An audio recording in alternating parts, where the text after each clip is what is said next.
Va, tira! Benvinguts a Món de Llengua. En la sessió d'avui tractarem l'apartat d'estructures lingüístiques. Estigueu atents perquè segurament hi ha algun apartat un poc més farragoset, però serà fàcil, ja veureu. Avant!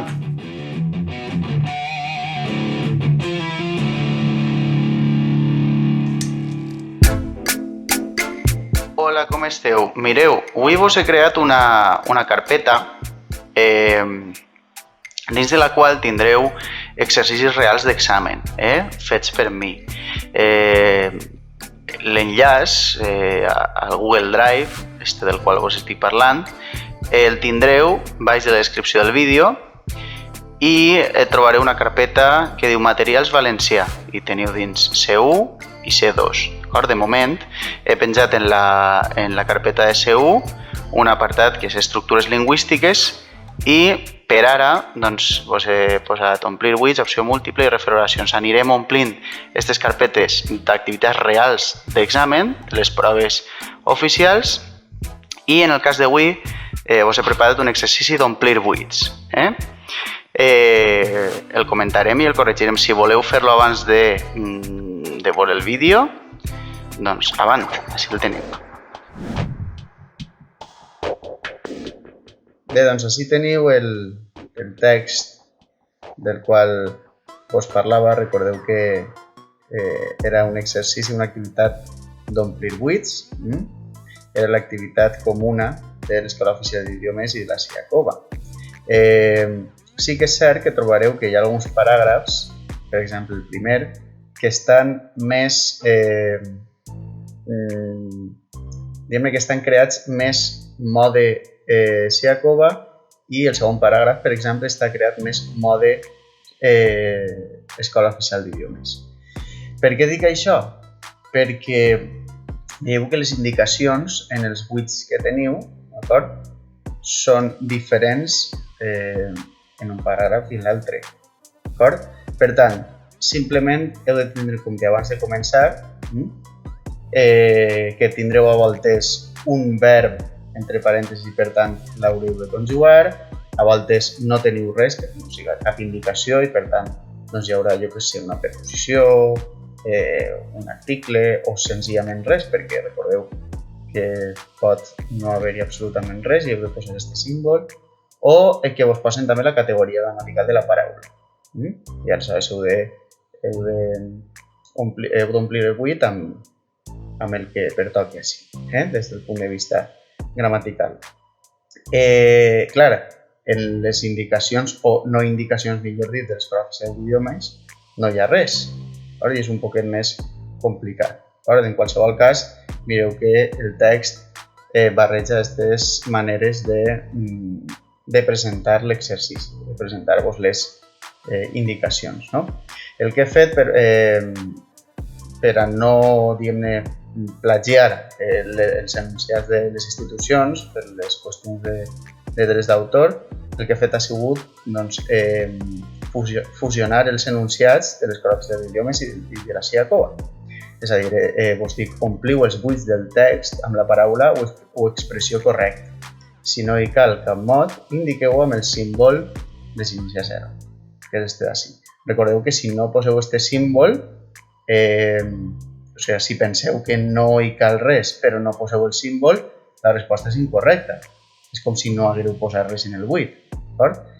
El text, com veieu, es diu Una altra història de les falles i l'he encabit dins de l'àrea temàtica Cultura i activitats artístiques, que és un dels temes una de les àrees temàtiques que teniu en tots els exàmens. Recordeu que en els quaderns de nivell de cada examen podeu veure quines àrees temàtiques hi ha. Per exemple, economia, medi ambient, cultura, doncs este tema és un dels que entren en la prova. Si voleu fer l'exercici, ja sabeu, feu-lo abans, el teniu penjat en la carpeta que vos acabo de presentar i ja està, el corregim ara i el comentem. Diu, una altra història de les falles. Moltes coses s'han dit sobre l'origen de les falles. Poques, en canvi, demostren tindre el sentit ponderat de la història. Segons alguns, allà sí teniu després inventades, però teniu el verb ser. De quantes maneres pot fer el passat del verb ser? Doncs es pot fer mitjançant el perifràstic, van ser inventades o bé foren inventades. D'acord? Ja sabeu que tant el perifràstic com el simple són correctes, d'acord? Però on està la forma que pot embolicar alguna gent o algunes persones i que està molt de moda? Dir, per exemple, sigueren inventades, en lloc de foren inventades, d'acord? Recordeu que és un verb irregular i que, per tant, s'hauria de posar foren. Foren inventades o van ser inventades al segle XIV per un fuster del barri del Carme quan un capvespre de març netejava el taller de trastos i borumballes. Per a d'altres, el mètode del mestre Josep Viruta únicament consistia, d'acord, i així teniu el buit sense indicacions. Clar, sabeu que el verb consistir necessita una preposició per a funcionar. En aquest cas, normalment és la preposició en, no? Consistia en alguna cosa. Però què és el que passa? Sempre heu de mirar la paraula que hi ha després del buit. En tots els exercicis d'aquest tipus heu de mirar la paraula que hi ha després, la categoria gramatical també de la paraula que hi ha després del buit. Per què? Teniu un infinitiu. Per tant, què passa si? Si és consistir en, però teniu col·locar, ja hi ha un canvi de preposició. Consistia a col·locar. D'acord? Si teniu la teoria del canvi de preposició. Tant el canvi, la teoria del canvi com la teoria de la caiguda de preposició és important que la tingueu en compte. Consistia a col·locar símbols i figures amb morfologia humana damunt d'un ritual ígnic de caràcter agrari, destinat a purificar el cosmos i propiciar la seva fecunditat. Festa pagana, neolítica i mil·lenària que mitjançant la destrucció selectiva de l'ordre vigent introdueix en la història una renovació cíclica. Supervivència i continuïtat del culte al foc, a la flama que consumeix i devora totes les coses velles, la misèria i la fam, de les cendres del qual, o de les cendres de la qual, en aquest cas, del culte al foc, d'acord? De les cendres del qual, o de les cendres de la qual si feren referència a la flama. D'acord? Per què hem posat la preposició més article amb la contracció i qual? Perquè és un relatiu. Us estan demanant un relatiu. Aquesta és la categoria gramatical i, per tant, aquesta és la indicació en aquest cas. De les cendres del qual emergeix i brota com en una incipient primavera, allò que és nou i verdader, resum de tota autèntica religió no malejada per les institucions culturals i les esglésies. D'acord, hem tingut tres indicacions diferents, la de conjugar el verb, sense res i la categoria gramatical. Ara teniu en aquest paràgraf, com vos he dit, les no indicacions de l'escola oficial d'idiomes. Diu, aquesta interpretació per la qual s'han esgolat la majoria dels entesos en el tema, com per una filada pista de gel, d'acord, i això tindria sentit si ho deixarem sense res? Com per exemple, té un defecte. Sí que tindria sentit.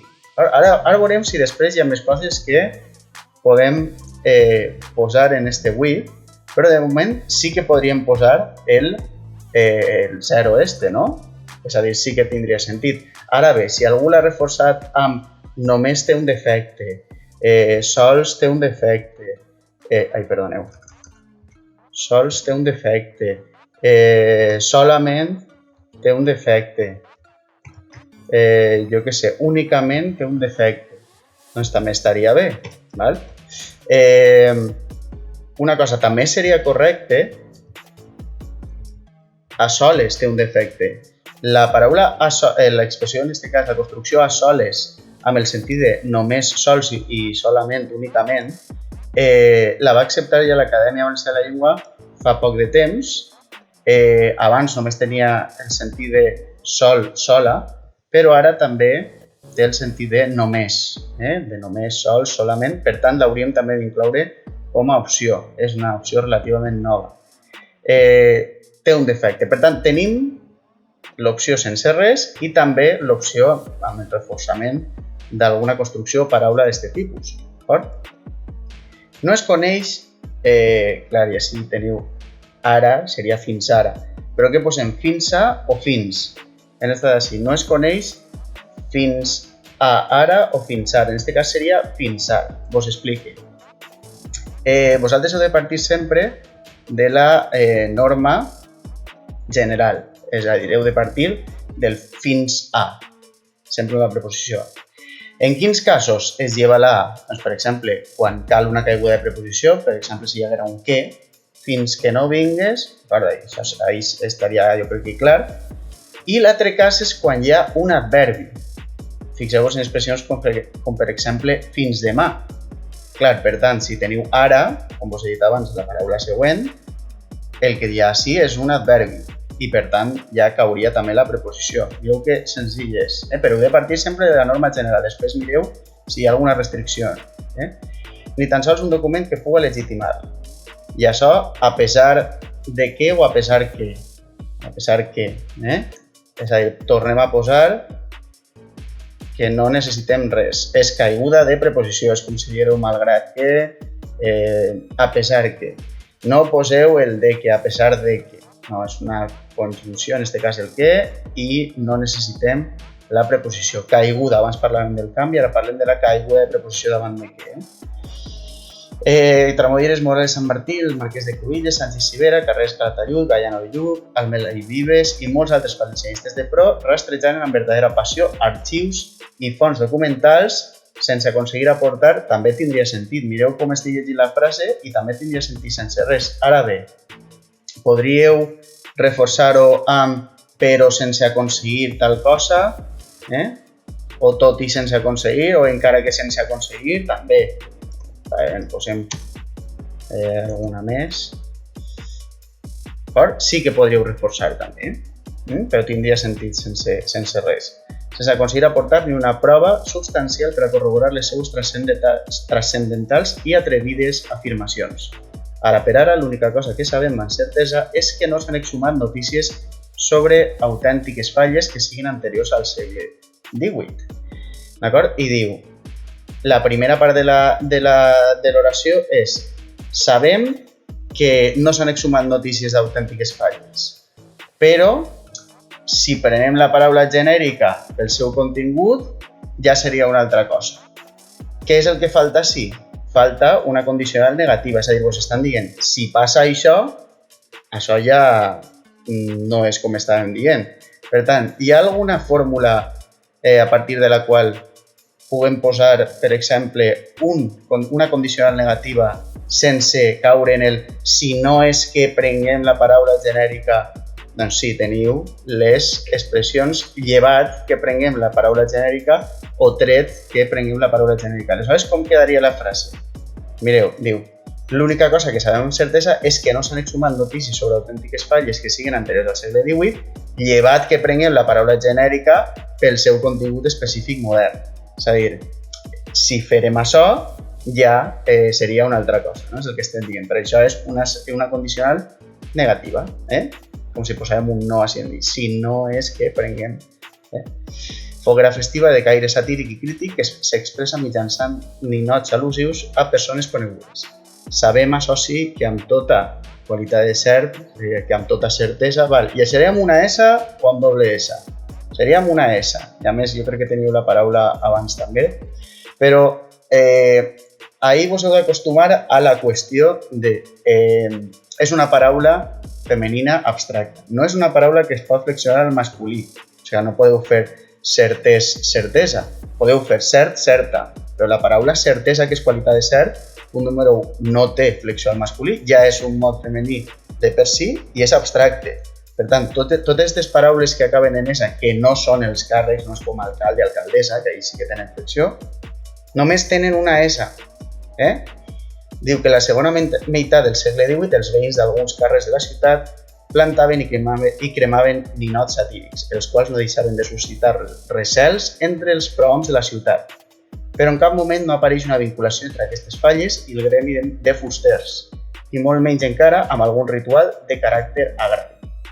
Les falles són creació d'un veïnat, confabulació d'un grup de veïns, fixeu-vos, confabulació d'un grup de veïns, seguim, amb una persona, a una persona, contra una persona, veiem el que diu, una persona o institució a les quals s'exposa la vergonya pública per la seva conducta immoral.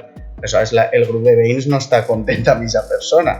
O sigui, no és amb una persona, companyia, sinó seria contra una persona. Contra una persona o institució, no teniu tampoc cap indicació, és una preposició, contra una persona o institució a les quals s'exposa la vergonya pública per la seva conducta immoral o comportament polític intolerable i a la qual es crema en una agressiva paròdia d'un auto de fe. Sense aquest joc i el plaer més o menys sublim i inconscient que comporta la sàtira i la crítica públiques i la violència simbòlica del foc, no hagueren existit les falles.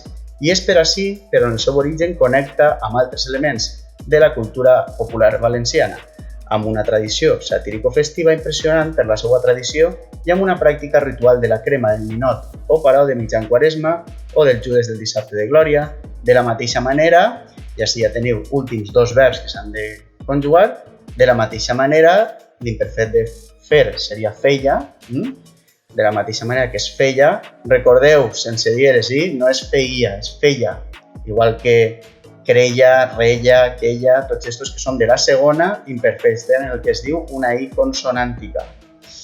Al coll, llíria, picassent o altea. En resum, les falles no foren una festa gremial i menys encara un ritual de caràcter agrari.